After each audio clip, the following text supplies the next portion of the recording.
Hi friends, அனைவருக்கும் வணக்கம். இன்றைக்கி வெள்ளிக்கிழமை. பசங்களெல்லாம் ஸ்கூலுக்கு அனுப்பிட்டு வாங்க இன்றைக்கி மலைக்கு போயே ஆகணும், நான் இயற்கையை ரசித்தே ஆகணும் அப்படின்னு சொல்கிற மாதிரி என் ஹஸ்பண்டை கூப்பிட்டு கிளம்பிட்டேன்.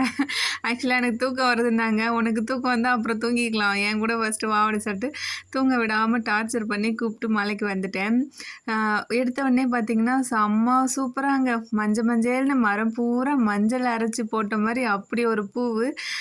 இது பேர் என்னன்னு தெரில, செம்ம சூப்பராக இருந்துச்சு.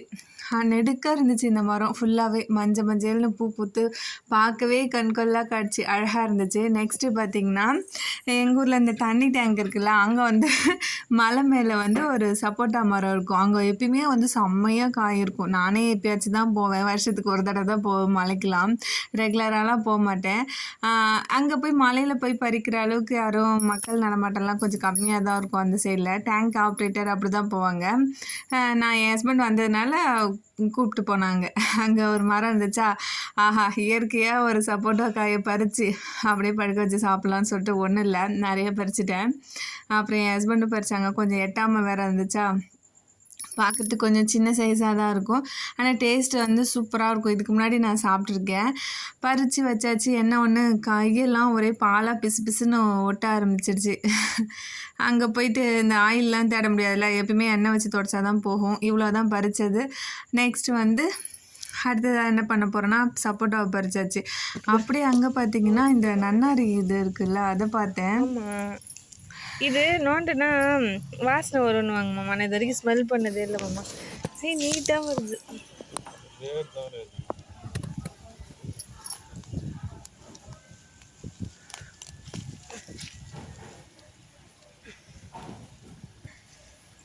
வாசனையே வரல.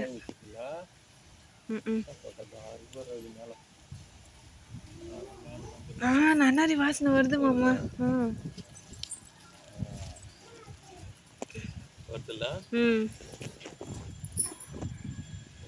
எத்தனை போய் நடட்டா ஒன்று அங்கேருந்து நன்னாரி செடியை வந்து பிடிங்க எடுத்துக்கிட்டு அதோட கிளம்பியாச்சு. அப்புறம் கிளம்பி நேரம் எங்கே போனேன்னு பார்த்தீங்கன்னா, நெக்ஸ்ட் வந்து கீரை பறிக்க போயிட்டேன். மலையில் வந்து உளுந்து விதைப்பாங்க.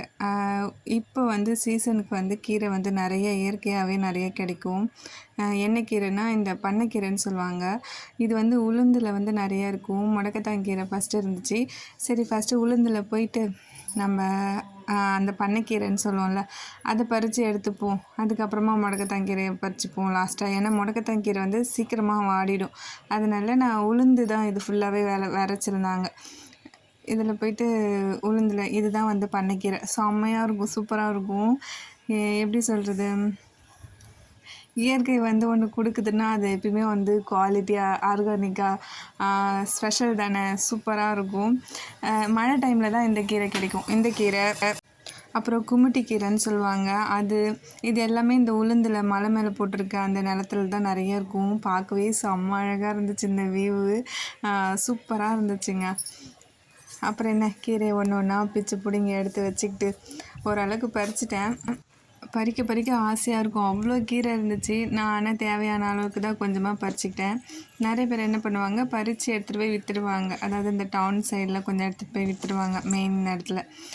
எவ்வளோ அழகாக இருக்குது பாருங்களேன், சூப்பராக இல்லை, ஃப்ரெஷ்ஷாக நமக்கு இயற்கை தந்த வரன்னு சொல்கிறதுலாம் உண்மை தானே. எனக்குலாம் இந்த மாதிரி இடத்துலலாம் இருந்தேன்னா நான் மாட்டே இருந்துக்கிட்டே இருப்பேன். சூப்பராக இருந்துச்சு, நல்லா என்ஜாய் பண்ணேன். இன்றைக்கி ஒரு 2 hours தான் செம்மையாக என்ஜாய் பண்ணேன். அதோட கீரையெல்லாம் ஓரளவுக்கு பறித்து எடுத்துக்கிட்டேன். எப்பவுமே தேவைக்கு அதிகமாக பறித்து வேஸ்ட் பண்ணுறதுக்கு கொஞ்சமாக பறித்து எடுத்துக்கிட்டேன். அவ்வளோதான் பறித்தேன். நெக்ஸ்ட்டு பார்த்திங்கன்னா இந்த சீமை பொன்னாங்கண்ணி, அதாவது பச்சை பொன்னாங்கண்ணி, சீமை பொன்னாங்கண்ணி, வெள்ளை பொன்னாங்கண்ணி அப்படின்னு சொல்லிட்டு சொல்லுவாங்க. இது வந்து பறித்து எடுத்துக்கிட்டு நல்லா தலைன்னு சூப்பராக இருந்துச்சுங்க. ஃபஸ்ட்டு வந்து என்ன கீரை பறித்தோம், ஆமாம் இது பண்ணைக்கீரை பறிச்சோமா. நெக்ஸ்ட்டு வந்து இந்த வெள்ளை பொன்னாங்கண்ணி, அதாவது சீமை பொன்னாங்கண்ணின்னு சொல்லுவாங்க, அதையும் பறித்து எடுத்துக்கிட்டேன். இன்னும் நிறைய செடி நிறைய மூலிகைலாம் இருக்குது. But N husband night shift போய் வந்து தூங்கணுன்றதுனால என்னை 1 hourல கூப்பிட்டு வந்துட்டார். அதுக்குள்ளே எவ்வளோ பிக்க முடியுமோ பறிக்க முடியுமோ பறிச்சுக்கிட்டு வந்தாச்சு. இதை பறித்து கொஞ்சமாக எடுத்துக்கிட்டேன். நெக்ஸ்ட்டு பார்த்திங்கன்னா முடக்கத்தாங்கீரை, இது வந்து தோசை மாவு அரைக்கலான்னு சொல்லிட்டு கொஞ்சம் நிறைய பறிச்சுக்கிட்டேன். இவ்வளோ விஷயங்கள் இயற்கை நம்மளுக்கு சும்மாவே கொடுக்குதுன்னா அது ஆச்சரியப்படுறதுக்கு இல்லை. இன்னும் நிறைய இருக்குது. பட் இதில் நான் காமிச்சது வந்து கொஞ்சம் தான். இந்த நன்னாரின்றது ரொம்ப கூலிங்கான ஒரு இது. வேர் வந்து தண்ணி போட்டு இந்த வெள்ளை தும்பை செடி பாருங்கள், இது பார்த்து ரொம்ப நாள் ஆச்சு. இப்போலாம் என் கண்ணில் படுறதே இல்லை. ஃபஸ்ட்டெல்லாம் வந்து நிறைய ரோட்டு ஓரத்தில் இருக்கும், கரும்பாக இருக்கும். இப்போ பார்த்திங்கன்னா அப்படி இல்லை. பாய்.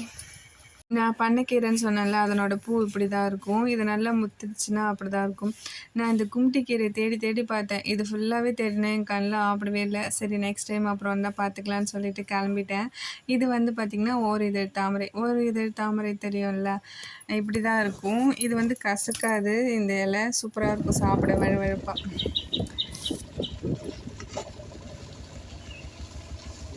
அப்புறம் என்ன, கீரை எல்லாத்தையும் பறிச்சுட்டு கிளம்பியாச்சு. வழியில் ஃபுல்லாக முந்திரி தோப்பு, பார்க்கவே அழகாக இருந்துச்சு. இந்த வீடியோ உங்களுக்கு பிடிச்சிருந்தா லைக் பண்ணுங்கள், ஷேர் பண்ணுங்கள், மறக்காமல் சப்ஸ்கிரைப் பண்ணுங்கள். தேங்க்யூ.